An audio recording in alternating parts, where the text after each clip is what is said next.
रात का पिछला पहर था और बादलों की ओर से चांद की मध्यम रोशनी दरख्तों के साए को लंबा कर रही थी। असलम एक पुरानी हवेली के बरामदे में खड़ा था। गांव वाले कहते थे कि इस हवेली में कोई ऐसा जो बरसों से भटक रहा है। असलम इन बातों पर यकीन नहीं रखता था, लेकिन आज रात उसे यहाँ रुकना पड़ा क्योंकि उसकी गाड़ी खराब हो गई थी और आसपास कोई दूसरा ठिकाना न था। हवेली के अंदर कदम रखते ही एक अजीब सी ठंडक ने उसे घेर लिया।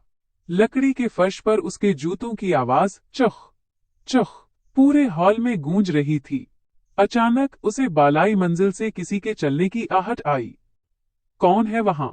असलम ने हिम्मत करके पूछा। जवाब में सिर्फ खामोशी मिली। वो सीढ़ियां चढ़कर ऊपर गया तो देखा कि एक कमरे का दरवाजा थोड़ा सा खुला है और वहां से एक हल्की सी जर्द रोशनी छनकर बाहर आ रही है। उसका दिल तेजी से धड़क रहा था। उसे लगा जैसे कोई साया दीवार पर लर्ज रहा है। जैसे ही उसने दरवाजा धकेला, उसे एक बूढ़ा शख्स नजर आया जो लकड़ी की कुर्सी पर बैठा एक पुराना चिराग जला रहा था। इस बूढ़े की आंखें बहुत गहरी थीं, जैसे उनमें सदियों का किस्सा छुपा हो।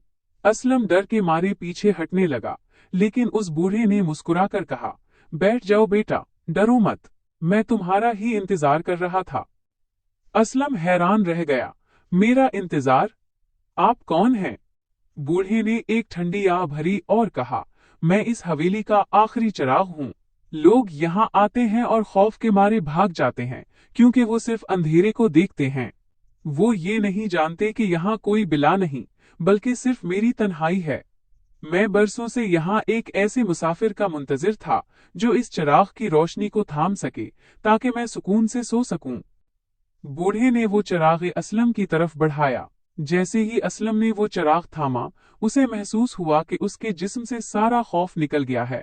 उसे एक ऐसी खुशबू महसूस हुई जैसे बारिश के बाद मिट्टी से आती है। अचानक वो बूढ़ा शख्स धीरे धीरे धुंधला होने लगा और एक मुस्कुराहट के साथ हवा में तहलील हो गया। कमरे की तमाम वहशत खत्म हो गई थी। खिड़की से सुबह की पहली किरण अंदर आई और परिंदों के चहचहाने की आवाजें सुनाई देने लगीं। असलम ने देखा कि उसके हाथ में वो चिराग अब भी मौजूद था, लेकिन अब वो बुझ चुका था। हवेली अब कोई खौफनाक जगह नहीं थी, बल्कि एक पुरसुकून पुरानी इमारत लग रही थी। असलम बाहर निकला तो इसका दिल बिल्कुल हल्का था। उसे समझ आ गया था कि कभी कभी जिसे हम खौफ समझते हैं, वो सिर्फ किसी की अधूरी ख्वाहिश या पुकार होती है।